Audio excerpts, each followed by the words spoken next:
You are a fighter. You are a trainer. Yeah, pro MMA fighter. I train people too. How long has it been?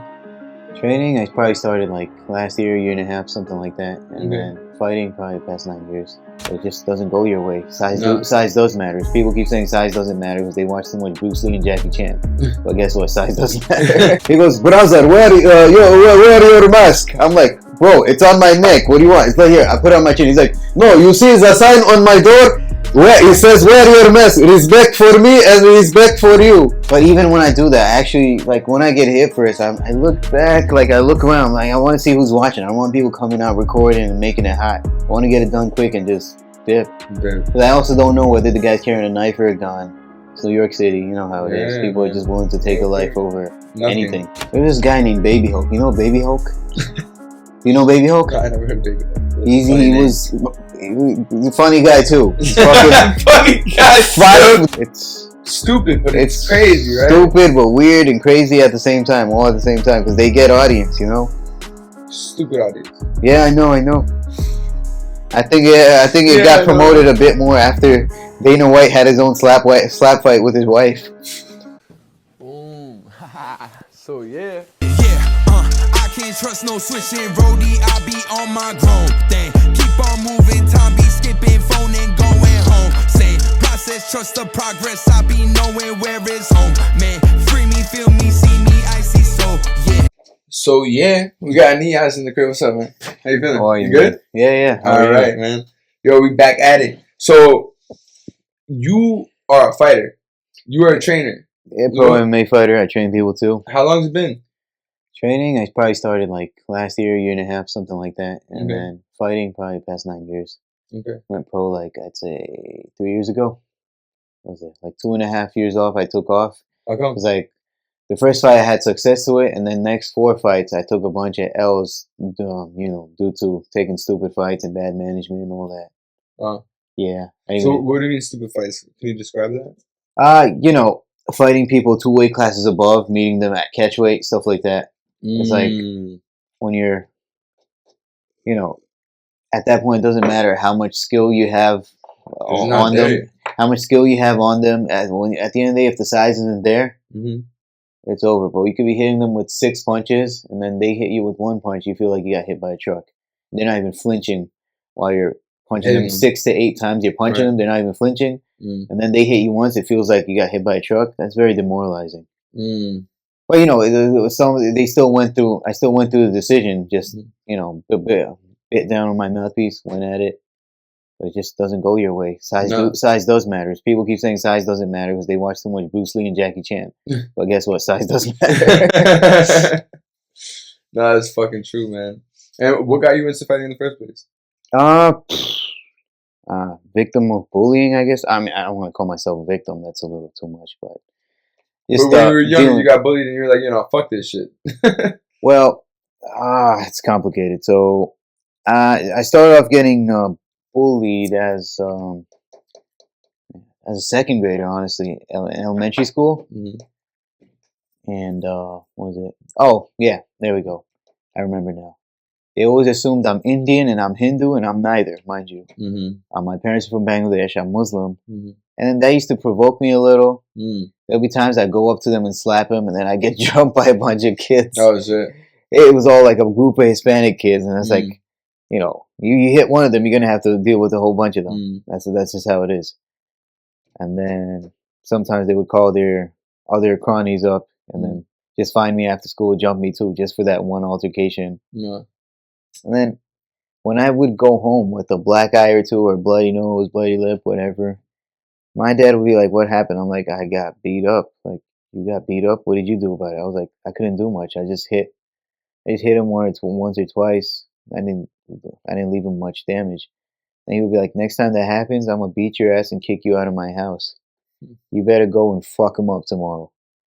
And I'm like, bro, I've been trying to tell you to sign me up for karate and all that. He's like, that bullshit. I don't have time to take you to karate and bring you back from karate. Then he brought me a bunch of Bruce Lee DVDs. And then that's where the little delusion came to my head. After I watched a bunch of the Bruce Lee stuff, I started practicing on my own, thinking I really know Kung Fu now. This is the way of Kung Fu. And the next day, I would like This is the way walk up to the random ass kid who messed with me in the past. I'd walk up to him and land a crazy. I was really light and fast when I was a kid. Okay. I mean, I still am. I would like run up to him, land a flying kick to his chest. He would fall like 3 feet away, and then a whole bunch of kids would jump me. Just from the delusion in my head that I know Jeet Kune Do or Wing Chun or whatever, I'd go at it with them like Dragon Ball Z and start scrapping with 6 kids. It didn't work, but the delusion in my head. Some of it worked? Some of it did work. Because, some of it did work. Because to them, it's a surprise. Like, right, you know, so like, they never expected. They're like, yo, well, how did this Indian kid know Kung Fu all of a sudden? They don't know the difference between someone who actually practices and someone who watches movies and, you know, practices on their own. Mm-hmm. So just from their shock, it would work, you know? Okay. And then other times... but how did that transition to actually training and actually... You know? Oh yeah, I'm gonna get to that. So there were the following year. No, at that point it didn't matter whether I got beat up. So long I knew I landed some. I'd be able to go home and tell my dad, look, it was a bloody lip, bloody nose, but I beat him up too. I don't care. He'd be like, all right, that's something. But the following year, my younger sister started pre-K. Okay. Knowing that she was my sister, they started messing with her, pulling down her on her book bag, taking her hat off, like right in front of me inside the bus. And then, you know, it was on. I was at that point, all that Kung Fu stuff. I didn't even think of any Kung Fu movie. I was just throwing, I was just throwing helicopters at them. And then I kept on getting in trouble because, like, you know, just to protect my sister, at one time I kicked one kid's glasses. A glass lens went into his eye. And then another kid, I hit him in the back of the head with a textbook because I saw him walking. It was like a sneak shot, but I got him, you know. I had a psychologist in the 3rd grade. For like, she would pull me out of like music class every Friday and throw me into like, I'm not going to say like her little office. And then she would like pry into my business, like, you know, like what's going on at home, are your parents fighting, this and that. And then they dug a bunch of information out of me that didn't have much to do with me fighting in school, because I'm trying to explain to her about the bullying and stuff. But she doesn't, because all these kids, when like after they gang up on me and jump me or whatever, they would all lie and say I started it when that's not true. So they made me look like the crazy kid. So then when they were prying too much into my business, they would try to send like social services to my house. And that's when my dad knew, like, nah, I fucked up by telling them to go and fight in school. Now they're coming after him, trying to take him away from me. So he sent me to overseas to his country with my mom and my sisters to live there for 3 years. Yeah. How was that? That didn't get any better, man. I had a funny ass accent when I was speaking their language over there because the American accent was popping in. So you got picked on there too? Yes, by two different groups. Because over there they signed me up for a British curriculum school full of kids born and raised in England, like Bangladeshi kids born and raised in England. And now I was being made fun of the English kids for having an American accent. I'm so sorry.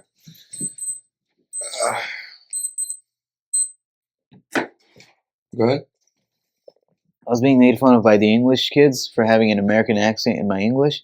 And then I was being made fun of by the local Bangladeshi kids who were also attending that school for having an American accent in the language I was speaking over there. And then it was obviously like easier. Non-stop. Yeah. It wasn't. Now I got so used to punching people in the face, and I kind of liked it. So with the English kids, it was too easy. Like you punch them in the mouth. You're saying by that time you were already used to it. Yeah, because if I'm doing 2 years of that, like punching people in the face for picking on me in America, in New York, so that now over there it became natural instinct. How old were you? In Bangladesh? 9 to 12. Age 9 to 12, I stayed over there. So then, yeah. That was the English kids. It was a lot easier. You slap him or punch him once in the mouth, they'd cry and go tell on you like a little bitch. And then the local Bangladeshi kids, that was tough, man. Yeah. They would, like, you hit one of them, they would jump you, come back at you with weapons and stuff. Like they would like wrap up chains in their knuckles and punch you with those. They're dirty. Yeah, they grew up seeing their dads and uncles doing that, their older brothers, so they know how to get dirty, you know. It was tough with the other group. The local kids. So you're 9 to 12, also fighting, also getting beat up, also fighting other people. And then coming back here, you know, I just knew this is not the way to go. Keep on getting in trouble and fighting. I just needed a legal way of like doing this stuff, you know? Like find a way to just fight and not get in trouble for it. And then, there was a time where I just hit a random channel. I think it was called Fuel TV, actually. Mm-hmm. Fuel TV. By the time I was like 15 and a half, Fuel TV. I used to run UFC all day, and I was like, what is this stuff? This is interesting. This is nothing like WWE. They're actually breaking each other's like faces and everything. It's nothing like WWE. Nothing looks staged. Nothing looks, pre-planned. Right. And then, I just got into it from there. I just started like training some jiu-jitsu, judo, and. But where? Actually, around here in it's Ditmars, Astoria. Oh yeah. Wasn't the best gym for MMA. It was just a good like training ground, stomping ground, like for you to begin. It was a good stopping ground for me to begin, because it kept me out of trouble. I'll say that much. And then you went and progressed to other gyms. Yes. So then that's when you transitioned to actually compete. Yeah, pretty much. Yeah, when I started going to. Thing is, I made a mistake of competing while I was at that Ditmars gym, competing in MMA, because they weren't really teaching you how to fight. They were just teaching you some basics, cardio kickboxing, some like Novo and Yao jiu-jitsu, and judo wasn't bad. That's all I'm going to say. Okay. But it wasn't good enough for MMA fighting. And that was pretty much it. I just started transitioning to better gyms each and every year. That's what's up. And when was the moment that you were like, all right, I'm ready to compete? Oh, back when I was in that gym in Ditmars. No, but like besides that point, like when you were actually like you felt actually ready, because you're saying at that moment you weren't, right? No, I wasn't training MMA, but I was still fighting MMA back then. Okay. And I was piling up a bunch of decision losses. I was like scrappy. I wasn't easy to finish. Nobody like really finished me like that. Other than one guy who kind of like tore my elbow, but that was like my second amateur fight. But then the rest I kept losing by decision over and over. I'm like, yo, something's wrong. I need to improve something. Then I realized this gym doesn't know jack about MMA. They just know, they just know how to pajama wrestle. And where did you find the fights when you were in that gym? Where did I find the fights? Through the promoter who was recruiting other fighters from that gym, who were also not very good fighters. Okay. And this promoter would just like go around from gym to gym type shit? Nah, they just had connections with them because, they're a big show in New Jersey and throughout the tri-state area. So they know every gym. They know everybody. They also know who the good gyms are and who the bad gyms are to set up the two teams to fight each other. And really? They know their game. Also, the promoters know. Shit. Yeah. Well, it's business. They have to. Business. That's what you get for having a bad gym and having your badly skilled MMA fighters compete. That's what you get, At the end of the day, no one asks you to go sign up for MMA fights from a bad gym, What was one of your toughest fights? And also explain why. Yeah. It's kind of like how I mentioned when I took a catchweight fight against a guy 2 weight classes above. That was probably the toughest, right? Yeah, because I tried to tough it out, and then for almost 4 minutes into round 2, referee was like, "That's enough," because he might have taken 80 to 120 ground and pound shots to my head because he was so big. He was 2 weight classes above me. I couldn't shuck him off me. He was mounted on top of me, kept punching and punching and punching. And he had my nose and mouth bleeding all over. I was still willing to go all three rounds, but the ref was like, "Nah, it's not worth it. I don't even know who put you up in this weight class." For real, shit, yeah, man. And where was that guy from? That guy was a Pittsburgh local. I found him in his backyard. Oh, where? Yeah, I found him on his turf. Oh, but then afterwards, I found out he was not fighting at 135 anymore because he fought me at 140 catchweight. That was in his amateur days. He was just a little smaller. And then at 145, he's been fighting people and he's been dominating everybody. That's how I know I fought a guy 2 weight classes above, and that was crazy. Because that's where he's supposed to be, is what you're saying. That's where he's at. He's fighting that with 2 weight classes above still and beating up other guys at that weight class. And that's when I knew, wow, this is crazy. But he's nice with it. Yeah? He's nice with it, though. Yeah. Yeah, no, that's what's up, man. There's some respect that when you go into that fight, right? Afterwards, or people are like... No, there was the thing is about, other places in Pennsylvania, I don't know. I've been to a bunch of times in Pennsylvania. It's full of assholes. Yeah? Typical rednecks, hillbillies, Oh, shit, okay. The typical guys, ain't no brown in town, boy. Shoot your head off right there. Right, but, Pittsburgh is not like that at all. The people are so nice. Holy shit! Like I've heard stories of like Pittsburgh fighters after weigh-ins, they offer food to each other. And even my opponent, the guy who beat me up that 2 rounds, the day before in the weigh-ins, he gave me like pure like raw milk mixed with chocolate. So it's chocolate milk but raw milk. Oh, nice. And like from the farm, he gave me. I had a glass or two. It was good. How was it? It was great. Yeah? It was straight out of the cows. I know, but that's what I'm saying. Like, I don't know how great that is. It doesn't taste like regular milk or like what? Since it's mixed with chocolate, so it's Tastes chocolate better. milk. So yeah. By itself, probably a little bit like. Yeah, I mean, I'm used to it. I drank raw milk overseas. Like I acquired a taste for it. Okay, in Bangladesh. Yeah. Oh, okay. You're like a farm out there, or what? My uncle had a bunch of cows, pigeons, chickens. He had all that. Okay. In his little yard, he created his own little mini farm. That's so. I actually have a funny story from the farm. Yeah. There was a time. I also lived there one time when I was 7 years old for just a year, or like 10 months, something like that. Yeah. One time I woke up right before dawn, and then I noticed, like, obviously I notice every morning, like, the chicken wakes me up for the rooster wakes me up for a couple of minutes before dawn. Yeah. And, you know, like, because he does his little chicken call or whatever. Right. So then one day I'm like, he's probably sleeping now. It's way before his chicken call time or whatever, his rooster call. And I see him, he's like in his little chicken hut. He's like sleeping, sound asleep. Okay. I got up on the water tank where he stands and does his little rooster call. Yeah. I was like 7 years old, mind you, but I knew how to do it. I went up there, I was like, that guy woke up. That rooster woke up so confused. He walked up to me. He looked at me. He walked back, went inside his little rooster hut. he was just chilling there. He didn't know what to do. When it was his actual time to do his to call, like the rooster call, he didn't do it.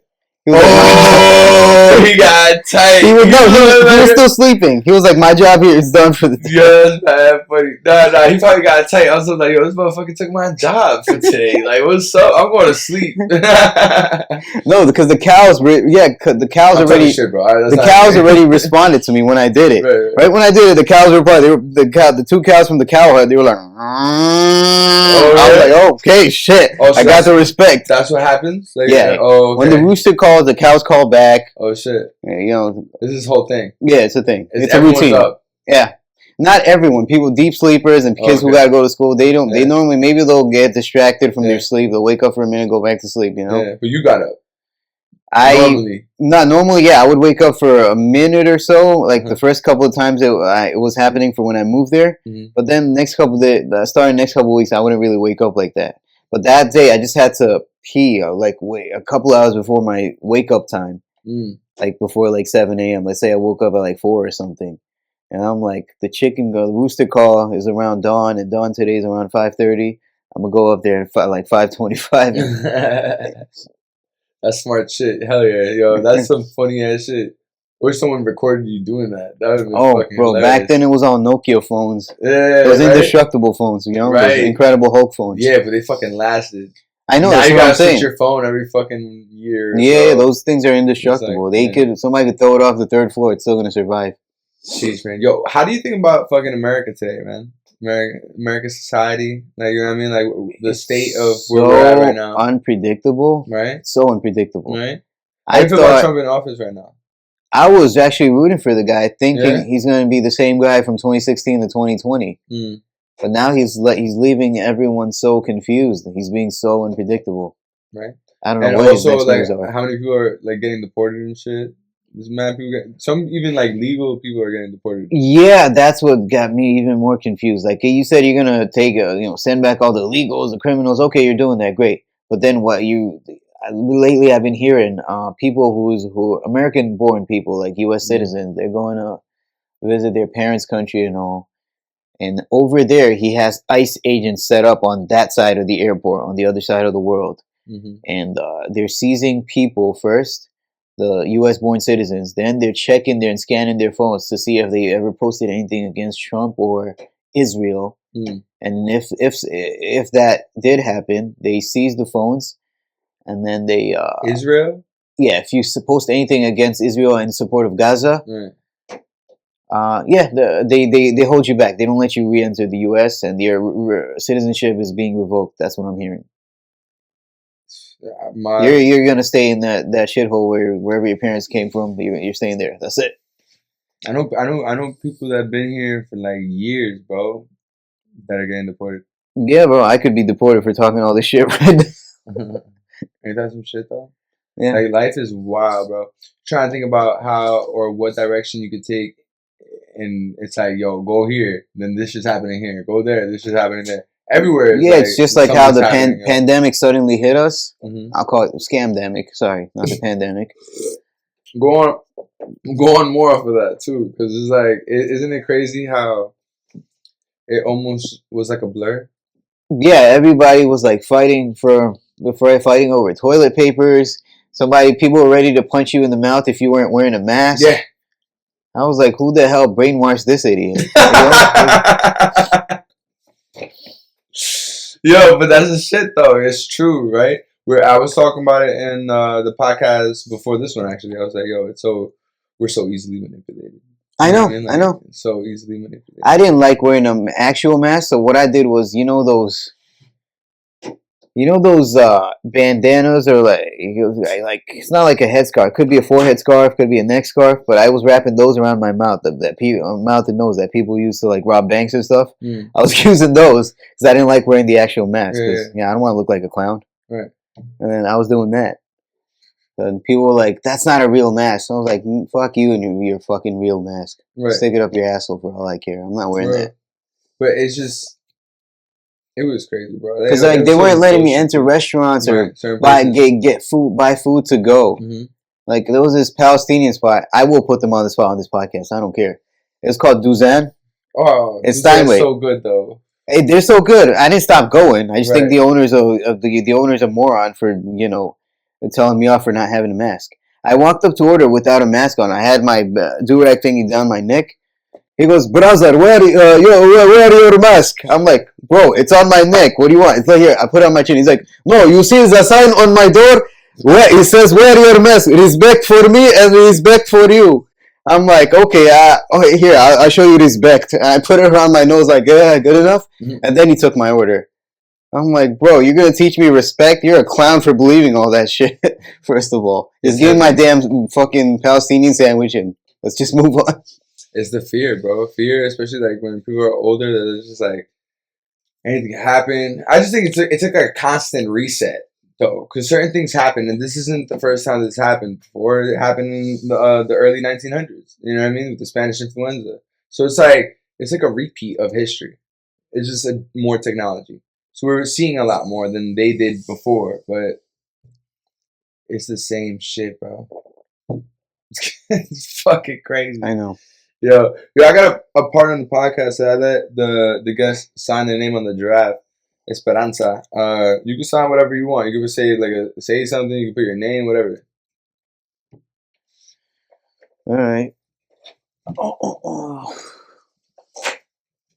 May we both get famous after this podcast. Show love to all. Jesus. All right. Thank you for that. I feel honored. Nice. I think I left the tea dribble on your table. Okay. I'll clean it. Don't worry about that. I also got this part of the podcast where I asked the individual, can you give me a question that I could bring out into society? And I go ask that question. Huh? Can you give me a question that I could bring out into society? Mm-hmm. And I could go ask that question to someone like anyone. What if it gets your podcast shut down? The question? Yeah.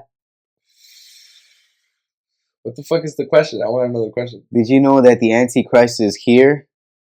And how will you face him? Will you believe him? Or will you defy him? Okay. Yo, did you know the Antichrist is here? How will you face him? And will you listen to him or defy him? I mean, I believe in ghosts. Shit like that. You believe in ghosts? Okay. Partly, yeah. But I don't really care too much about the Antichrist. Okay. It's never been an issue in my life. Okay. I feel like my family is very protected. Okay. Yeah. So that's not something I feel like I have to worry about. Okay, so you're not saying that you don't believe in it. You're just saying it's not something that you worry about. Yeah, like Okay. to an extent, right? I've had paranormal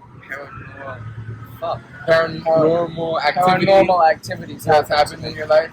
That's Right? why you believe in ghosts. I believe in ghosts. Right. Okay. But yeah, stuff like the Antichrist is about. Okay. Okay. I can understand what you're saying. I'm not saying that I ain't scared of that. Believe Okay. me, I don't want to be bothered by that. Too. Okay. So you're saying that there is something that you acknowledge there. Yeah. Okay. Yeah. I respect that, man. Well, thank you for your answer. Of course. I'm gonna ask that question. That's the question you want me to ask. Yes. Okay. How do you feel about that? About the question, like if Yeah. I were a stranger answering that question, Right. oh, I need to get closer to God because the Antichrist is a very good manipulator and a liar. And he has the power to manipulate anyone who's not close to God. Mm. So we all need to get closer to God. That's what it is. Mm. Forget all this degenerate stuff we're doing currently and just get closer to God. Do you have like a certain belief or a certain path? Do you think that like in being a Muslim has given you that? I mean, there's going to be, at the end of the day, there's going to be Muslim, Jews, and Christians defying the Antichrist. But I think it's going to be more Muslims defying them because from the looks of it, Christianity's gone pretty weak. Mm. There's like gay flags all over churches now, you know? Mm. You won't find many mosques doing that. It's going to be very rare. Are there any? A few just to make a mockery, they open up gay LGBT mosques, but those aren't like Muslims. Those are people mocking the religion. Mm. They're like people from the LGBT crew. They open up like gay mosques, gay friendly mosques and stuff. I don't think they're actually Muslim. They're just making a mockery to, spread that LGBT stuff into the Muslim society. I've had a couple of Muslims on the podcast. I've had a lot of different walks of life on this podcast. You know what I realized too, though, through it all, is that like everybody feels like they have their certain like way, right? But then we also all still exist. Yeah. We also all are here, and things continue to happen or are in motion. Yep. I think that after a span of time, though, you can see how certain groups can continue collectively strong together, build, grow, and then others not so much. And like I think that shit, man, there is something to learn in having a sense of direction. I think you're right. There is something better to believe in with God, and we're finding a sense of balance. But I think we all, especially in America, love the fuckery, love the enjoyment, love the all this. Also, stuff. I forgot to mention, I don't think the Antichrist will be able to get the Hasidic Jews. Those guys, their faith is very strong. They're like not the smartest people, but they have very strong faith. Why do you say they're not the smartest people? Huh? Why do you say they're not the smartest people? I don't know, bro. Let me get to the bottom of this. Why I say that. I had a gig 2 months ago to work in Spring Valley. It's in Rockland County. It's basically the same type of Hasidic Jews that you'll see in like Williamsburg area in Brooklyn.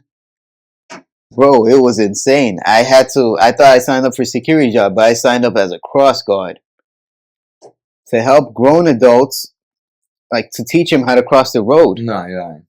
I'm not. It's insane. One guy almost ran over one cross guard too because he wasn't letting him in on the. He demanded, no, let me go now. He was like, no, let this lady and her baby with the baby carriage pass. He was very willing to run him over, But like, yeah. Well, the point is, none of the Hebrews know how to drive, and the Shebrews don't know how to safely cross the road with their baby carriage and their infant baby. So the Shebrews are just as bad as the Hebrews, man. You're saying in terms of direction and just having just logic of like your surrounding, right? And I'm calling the men the Hebrews because I understand. I got it. The ladies are the Shebrews. I understand what you said, bro. You're a funny dude, bro. This guy. Yo, so all right, when was you competing the most? Like at what age? Say age 26, I think, or no, 25. I had like five. Well, back in 2021, like 4 years ago, I had like 5 fights that year. Oh, shit. Like 4 amateur and 1 pro. Are you trying to get back to that? Yeah, that's why I just like after 2.5 year break, I just went back and I fought 2 months ago overseas in my parents' country. How was that? Good. Everybody kept fear mongering me because I was fighting a Bangladeshi ethnic Mongolian. They were like, "Oh, those guys are strong. They eat frogs and crocodiles. Like, you think you could beat that guy?" I'm like, "Oh my god, just wait till the the game day, and let's just make it happen." And then I choked the guy out in round 1. Oh shit, yeah. Yeah. What kind of choke? Rear naked choke. Okay. Shit. How long did it take? 3 minutes and 44 seconds. Good shit. Like somewhere in the middle, because like rules are weird over there. Somewhere in the Why? middle, I actually finished him with the armbar. The ref called the fight off, but then the other fighter. The coffee grew on me, by the way. I like it. The tea, tea. yeah, Thank you, by the way. She's good. yeah, it's like an Indian drinking Kalpis for the very first time. The first sip, you won't like it, and then the next 3 sips, you'll be like, "Oh, this is very good Kalpis." Yo, it is good. It is good. It is really good compass. You ever heard an Indian guy speak Spanish? Yeah, they some of them are like the North Indians or South Indians or whatever. Isn't that dope though? Because like, ¿de dónde eres? Some of them, like some North Indians I've seen, like they have a handsome face, and then they actually bag Hispanic chicks, so they'll know Spanish. Yeah, they'll know Spanish. I can see it. Well, I know a bunch of them that married like Paraguayan, Colombian chicks. Oh shit, that's so. And then some Bangladeshi men have done it too. Like I had a cousin who almost married a Colombian woman. Oh shit! Like, yo, that. But then that fell through. Man, maybe he got cheated on. I don't know. You don't know. You don't know. It's one of those. Yeah. It's one of those. It's one of those, man. So, all right, that's what's up. You went overseas, you came back. Were you ever caught up in a situation where, like, now, okay, you are a professional fighter, you ran through the streets? I don't know, people ever caught up in a situation, or do you let that shit just slide? Or like, no, most of the shit I let it slide up until somebody touches me. That's when it's just like, okay, that's a bit much. Now I have to let loose a little. But even when I do that, actually, like when I get hit first, I look back, like I look around, like I want to see who's watching. I don't want people coming out recording and making it hot. I want to get it done quick and just dip. But I also don't know whether the guy's carrying a knife or a gun. It's New York City, you know how it is. People are just willing to take a life over anything. Yeah, it's weird. That's true. So tell me about the situation. I don't know. You got stories, man. I got into an argument with this back when I was like 21. I got into an argument with this guy. I don't know. We just bumped into each other. I apologized, and he was still talking shit. Yo, watch where you go, my nigga. I'm like, yo, I fucking said sorry. What the fuck's wrong with you? And then we just started from there. And what happened?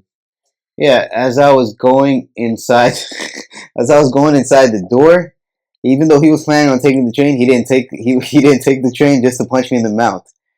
So before the door closes, he just punched he had the intention to punch me in the back of the head, but I turned around because I had a feeling he was going to do something. I got hit in the mouth. I was like, oh shit. He actually did it. The door closes, but somebody's book bag got stuck on the next part. I think it didn't open again. I jumped out. I jumped out with the Superman cross. He got so surprised. The shit opened up. He said yes, right? He was mad. Jumped around him, got him. I ran out of the train car. I on the subway, and then I walked like 7 blocks to the next train station. That's fucking funny, crazy timing, man. That was insane. He was trying to get you on some cheap shit, on some last minute shit. Last second, bro. Yeah. All right, so then that's wild, man. You've been doing some shit, yo. And when you came back here, what would you say probably was your longest fight? Shit lasted. You're like, fuck. MMA fight? Yeah. There's this guy named Baby Hulk. You know Baby Hulk? Do you know Baby Hulk? No, I never heard of Baby Hulk. He was a funny guy too. He's fucking funny guy. the guy is 5 foot tall. He's this wide. Oh shit! Like the Incredible Hulk, but he's 5 foot tall. That's why he's known as Baby Hulk, because his high school wrestling coach named him Baby Hulk. Good name. He's ripped like that too, you know. It's a good name. Like who do you know is 5 foot tall? Is a flyweight MMA fighter, like massive and ripped at the same time. So I had a 5-round fight. Like a baby juggernaut. that goes to work. I think Baby Hulk might actually be a DC comic guy character too, or Marvel, whatever it is. Okay, copyright. But I had a title fight for him. Title fight with him in Florida, and that fight lasted 5 rounds. 5 rounds of 3 minutes. Y'all had never fought before, sparred before, nothing? No, it was just that was the first time y'all fought ever. Yeah, it was an MMA fight, so it was set up that way because he has a big name, and then the production tried to hype me up too with my nickname and everything. What's your nickname? The Royal Bengal Tiger, and I took after the national animal in my parents' country. The Bengal Tiger. Yeah. So then, they hyped it up as much as they can. They made a whole promo video out of me talking shit, and I'm not the type to talk shit in camera, you know. Like off camera, I'll talk all the shit I want, but in camera, that's a whole different game. So they had me do that. Yo, just talk shit like you do off camera. I'm like, oh my god, I've never done this before. And then I did it. Yeah. And I was going off on where he comes from and everything. I'm like, this guy from buttfuck nowhere, South or North Carolina. He thinks he's the shit because he's beating up a bunch of scrubs and street beefs. I know he's a collegiate wrestler who come fight a real fighter like me. I was talking all that just to hype it up, and then I did hype it up. Yeah. And then we fought. It was like a 5-round war. Who won? Him, because he kept fucking picking me up and holding me down all 5 rounds. He didn't land a single strike, by the way, on the feet. Nah? No, he didn't, because like so he didn't know how to strike. He got off wrestling. Yeah, he didn't know striking, and I don't think wrestling is fucking that shit, bro. I know that's the best base, and he had that, which I didn't have. I didn't grow up wrestling, bro. Shit. Yeah. So then, and I don't think he needed much striking back then either. He was just dumping everybody and holding them down and ground and pounding them. Over. That's it. Yeah, that's the shit though. Like in actuality, in street fights and all that shit, a lot of fights lead to the floor. Almost every fight leads to the floor on the streets, especially. Yeah. So it's like, to know wrestling is good. Like even the girls when they're fighting on the streets, like I think they're the first. They do it before the dudes, like because they pull each other hair and drag each other on the ground. Some girls be like, you ever see those fights? Like both of them are holding each other's hairs. Yeah. They're standing up, but they're just like, bah. Yep. I've seen that. Like, they're both getting hit at the same time on something like, what is this shit? It's like who can last longer in this fucking like bitch. What do you think about the slap fights? Slap fights? Yeah. The power slap? Yeah. Oh, those aren't fights, bro. They let each other slap each other. Alright, you're right. I shouldn't say fights. I was just like caught up in it, but the slap fucking competition shits. What do you even call that? Power slap. Just power slaps. Okay. Alright. What do you think about that shit? It's stupid, but it's crazy, right? Stupid, but weird and crazy at the same time, all at the same time, because they get audience, you know? Stupid audience. Yeah, I know. I think it got promoted a bit more after Dana White had his own slap fight with his wife. You ever seen that video? No. Oh my god. They were both drunk and going at each other. Jeez. She slapped him first, he slapped her back, and then they were both slapping each other in the face. Oof. It went viral for a short time. Toxic shit, bro. But it's like, I don't know, man. And then people were commenting, yo, Dana should use this video of him and his wife having a slap fight with each other to promote power slap. That probably would be a fucking move right there. It's already happening. Shit always gets revealed, bro. That's the shit. In today's times, right? Like, you're 28, you said? What would you say to your younger self?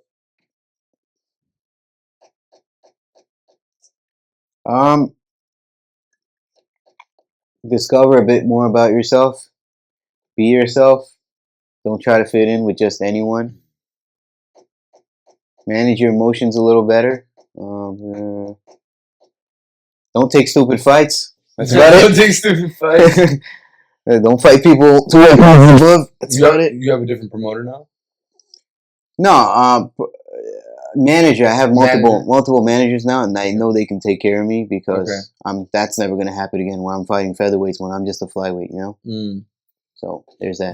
Those fights are intense, right? What, flyweights? Yeah. Yeah, because it's like action packed, you know. It's actually No one's like we don't necessarily have enough power to get a knockout at every fight. But agility, swiftness, Agility, swiftness, and knockouts can happen due to Mhm. a good combination, not because we have crazy power like lightweights or above. skill. It takes skill. Yeah, it's just like you hit with somebody with the same combination over and over.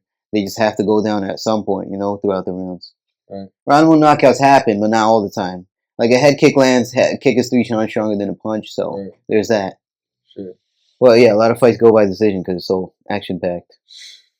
Not like majority of the times, right? Yeah, decision. Were you making money at all? That pro fights involve money. How much money do you make?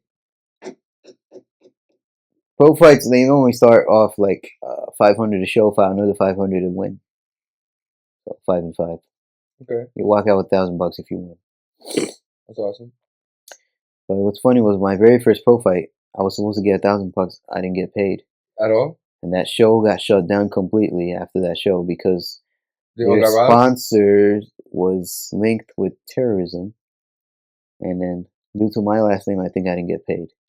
And No. yeah, my opponent got paid. He got his loser's money. He got his $500. I didn't get my $1,000. And you won. Yeah. Damn, it's fine. That show got shut down though, even though they were having former UFC fighters fighting in there, because due to that bullshit. they say they're accused of being linked with terrorism. The sponsorship of that show. How? I don't know. They didn't. No one answers these questions. Damn. It just still goes unnoticed. What happened to it? Well, the show got shut. They're not. They don't have any shows anymore after that fight. After that show in November 2021, that's it. They're done. And you never heard from them again? No, I chased them for months and months to get my money. Nothing. Some random shit. Has that ever happened to you before or after? Never. That was a first. Oh shit. That was a first. I go through some weird stuff, man. Let me tell you. Yeah, I can only imagine. All right, and then you know, you've been doing this for years. Now you're training people and shit like that. How's that been? Like, how's that journey then? It's not bad. It's nothing crazy. When I train people, I don't train them to go sign up for a cage fight because you know I only have time to train myself like that. I train people who just want to have enough skill to like protect themselves. Yeah, protect themselves and beat somebody up in a weird altercation. That's pretty much it. Where do you train them? Bayside. Okay. You have like a gym that you just like. Yeah. There's mats. There used to be a cage, but they took it out to bring it, get more mat space. Okay, nice. That's what's up, bro. Oh yeah. So, all right, are you tired? I slept like 4 hours last night. Oh shit! But that's why I got you this made it, man. Yeah, the team definitely needs that shit. I know it's about to get. I'm definitely gonna take a nap once I'm through. I feel that. Yo, you grew up in New York though, right? Yeah. And you've been living here for a while. Do you feel like? Yeah, I'm born here too. Do you feel like you're gonna stay here, or do you want to go somewhere else? I do want to go elsewhere. Where? Like somewhere in a mountainous area. I just want to be away from the city life. I don't know where yet, but a mountainous area. Yeah. Okay. I don't want to be. You want to have like your own little farm and shit too. Yes. Because I started doing voluntary farm work like a little over a year ago. Okay. Very interesting. There's this place called.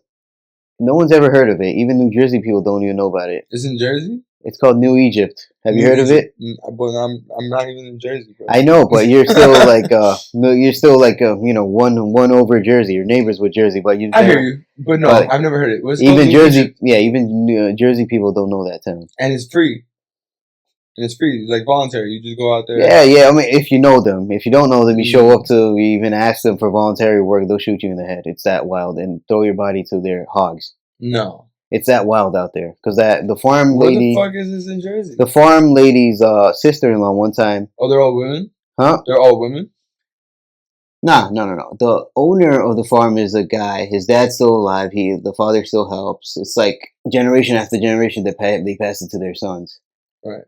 And also like with that. So you're dead ass. Or just like if you go there. If they don't know you and you show up on their turf, there's a good chance they will shoot. That's like a majority of America. Either they'll let their the farm dogs loose on you, or they'll just what shoot. kind of dogs do they have? Some type of guard dogs, but they're not just regular guard dogs. They could rip you up if they. Like my dog. Not so girthy like your dog. They're more agile, and because they run really fast, fast. Like you can't run away from them. The only way to run away from them is jumping on top of your car, and that's what I did. Because the farm lady's sister-in-law let those dogs loose on me one time. Why? Even though she knows who I am and I go there, it's just the fact. And what was I gonna say? We never were introduced to each other properly, so she can't act like she's never seen me and get away with it. And then. I don't think there's a county police. You have to, if you were to call police, it would take that long. It'll take long because another county's police has to come and take care of it. Because it's a small town. It's just farmlands all over that little small town. You're dead by the time they're there. What happened? I don't know. It came with my property. And the guy who invited me over to help him out with the farm, he's just friends with the farmer and all. I told him about the situation, and he's like, well, this is how you deal with it. They try to bite down on you, you gotta punch them in their teeth, blah, blah, blah. That's how I got away. He's a big dude, by the way. So he's strong like that, too. He's been doing farm work for decades. Oh, so yeah. So he deals with it his way. Yeah. I'm just like, I don't think I do deal. I throw with this little fist, I'm gonna punch, this little flyweight fist, I'm gonna punch a dog in its teeth. It's gonna bite over here and pull in my arm deeper into its throat. Quick, yeah. And on top of that, two of them, it's not one. Fuck. And they both chased you? Yeah. How you just bolted, right? No, I was already by my car. I was like, I just opened the trunks to pull out my axe so I can split wood or whatever. Right. They were playing with each other. They were wrestling and then they just stopped. They looked they were yards away and then they stopped. They looked at each other like, are you thinking what I'm thinking? And then, he just started running right towards me. And I'm like, oh shit, what do? I have an axe, but it's too heavy. By the time I swing, they're already gonna be on my neck. So I dropped. Well, you were gonna kill the fucking dog? Absolutely. He said fucking absolutely. Bro, I don't care whose dog it is, bro. They're coming at me like that, I'll chop them up. But that axe was it's a maul. It's not even an axe. It's like an axe's big brother. Oh, but it's heavy. It's heavy duty. It's for splitting logs. Okay. It's too heavy for you to maul. What? Maul. M-A-U-L. Maul. It's too heavy for you to time it and catch a dog that's trying to kill you. Mm-hmm. You need it for dogs. You would need a hatchet. That's if the dog would stay there, right? Yes, if it's a dog that's trained by you, be like, hey, sit. Oh, sit and turn around. Right. Not even just sit, because if it sees a maul coming at it, it's still gonna move by instinct. Sit and turn around. Don't look this way. Then you can kill a dog with a maul. Shit. But if you have for a tag dog's coming at you, you would need a maybe 1 or 2 pound hatchet, a very sharp hatchet, and just to slice it up. That's it. But I don't have that. So I dropped the maul and you just went on top of your car. I ran around the car, ran around the car to do that, thing we used to do when we were playing tag, run around cars to get with the dogs. But then they split up, but they were smart enough to split up and come both ways. I was like, oh, these dogs know how to get someone. I jumped right on top of my car. It's a Nissan Rogue, so it's not like a small car. Right. I jumped on top of the roof of the car, and I just stood there. I looked at that lady, and then she was walking very slowly she was walking in the park. She just stares at me. I stare back at her, and the dogs are still trying to climb my car. I'm looking down at the dogs. I'm like, that's crazy. She wasn't trying to do nothing about it. Absolutely nothing. She's like, all right, come on, boys, playtime's over. And then she just turns around and takes her dog's home. And then I just left for the day, and I told them about what happened. That's wild, man. That's some shit. And where in Jersey was this shit? New Egypt. That's where the place is called? New Egypt, yeah. The town is called New Egypt. New Egypt. It's all farmland. Oh shit. Everything, food and restaurant food, everything's from the farm. Yeah, I really never even heard of that shit. New Egypt. What the fuck? I'm gonna Google that shit now. I gotta see this shit. My bad. Hold on. New Egypt. New Jersey. Okay. By North Hanover. Next to Cookstown. Shit. Yeah, this is south. This is Like central Jersey.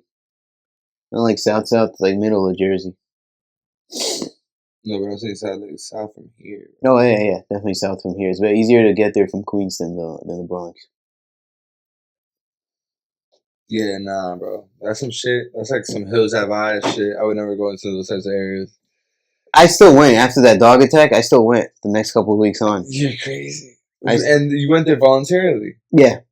And this is all just to learn, right? Yep. That's what's up. And you actually learned? Yeah. I mean, I know how to split wood now. I do it all the time. But is that it? Is that all you learned? No, I learned how to chase cows and like when they're trying to run away and run them back into their barn. What else? On some herding shit. Yeah. I learned how to call horses. Horse riding, I didn't get to that yet, but maybe I'll go back and check that out.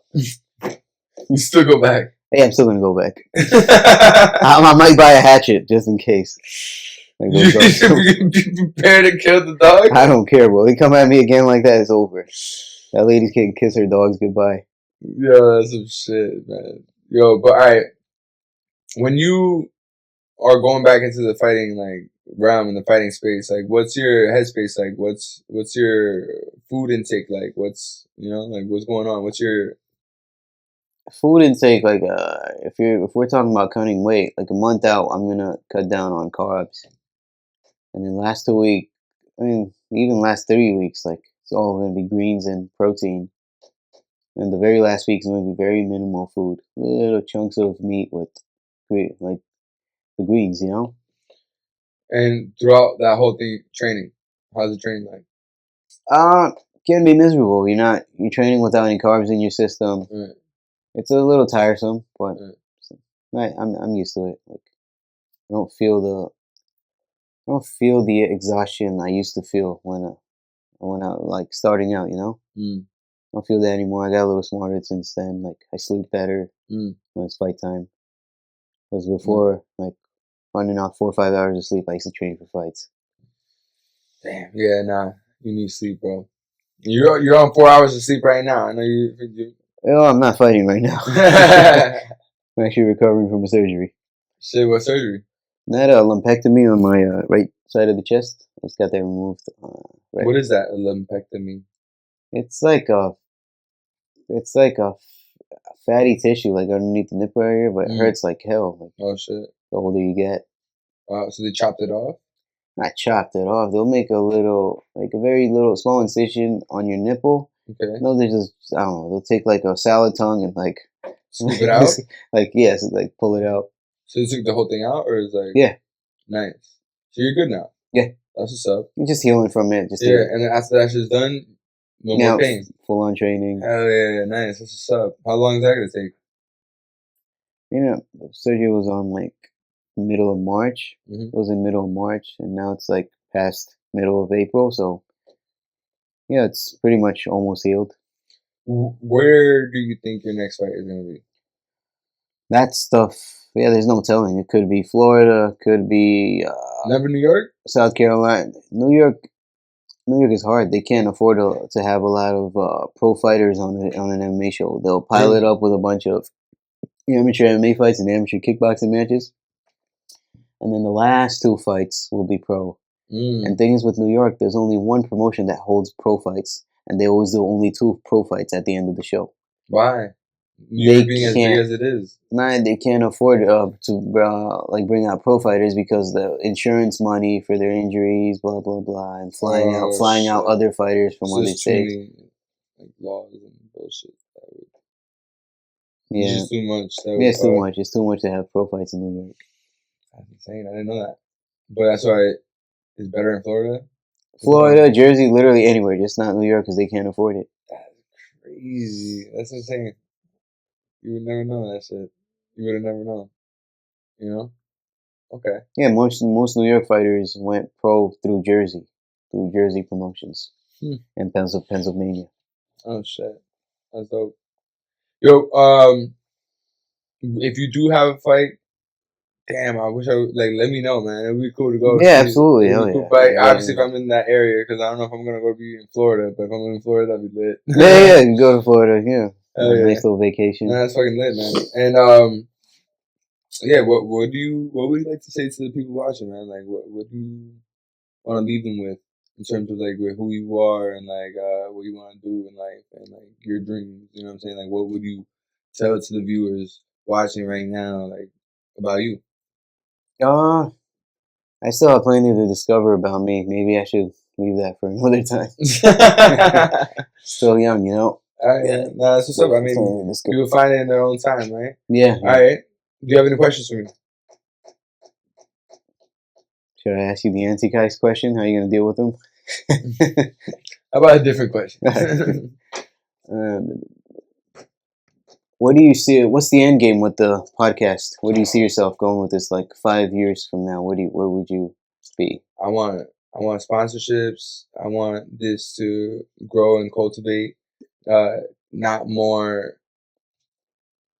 like just bullshit, like types of like conversations that like people are caught up in. I like real conversations. You know what I mean? That's what I want to admit. You know, and I feel like in time, like everything else, it just takes time. After some time, people will see and probably even value each podcast that comes out because there's something to learn from everybody. You know, like whether you want to see it or not, it's like it kind of happens indirectly. You want to pay attention to it? You don't want to pay attention to it? All right, that's fine. For me, I'm interested in the conversation. I'm interested in people because I grow from it and I also get inspired by it. People are inspiring in different ways. I'm not going to be sitting here doing this, that, and the third when I'm concentrated in doing what I love to do, which is having these conversations. I love making my music. I love doing what makes me happy. You know what I mean? So if I can flourish with this, that would be amazing. You know what I mean? And that only happens in time. You know, I've been consistent and I'm going to stay consistent. So, yeah, I really hope you do flourish with it. Thank you, man. I really do appreciate that, bro. And where can the people find you? RBT_elite on Instagram. You heard? Get trained by the kid. Get trained by the kid. Or watch him fight. Watch those fights. Yo. Heck yeah. So, yeah. Boom. So, yeah. I can't trust no switching roadie, I be on my grown thing. Keep on moving, time be skipping, phone and going home. Same process, trust the progress, I be knowing where it's home. Man, free me, feel me, see me.